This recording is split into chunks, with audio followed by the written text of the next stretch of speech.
studio, and we then have running battles. I remember in the 90s, there was quite a big fight for Simon Chimbeto. I think his album was called Lullaby or Survivor. I'm no longer sure. But there was a huge fight. There was a huge fight between two recording studios because of that. Reason being, people would have signed without reading and understanding the consequences. So my encouragement is don't sign before you read. Don't sign before you understand. If you can't understand, consult and then sign later. People can say, I know, don't worry about it. Chingo signer will always change later on. Once you sign, sometimes it says what is written is the only thing. What's not written is not considered. So insist on reading and understanding before you sign.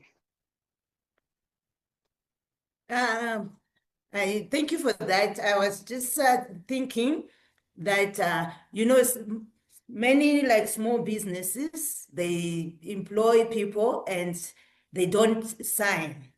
They don't sign any contracts because they want to protect themselves, especially, it could be issues that they are not sure whether the business will work. So at least if there's no contract, you can negotiate the salaries. And they're talking about like musicians. How would you do it legally? You have been employed. Maybe you have a business and you just employ someone you know, maybe someone from church, and they don't insist on signing a contract. But then on the way, there are issues, or maybe you fail to pay them, or there's some issues. Can they go to a lawyer, or because there's no signed contract, the lawyer cannot help? They can always go to a lawyer. There can always be a way around it. For issues such as employment, the law has been adjusted such that a person who is employed without an employment contract still is considered to be employed. And there are certain minimum conditions that would apply. It also depends with the trade they are in. Different trades have got certain regulatory bodies.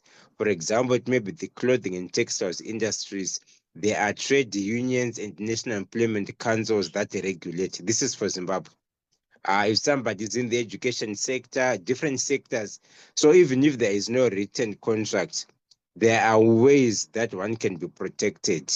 There are ways that one can eventually get assistance. Though I would insist that as much as possible, there has to be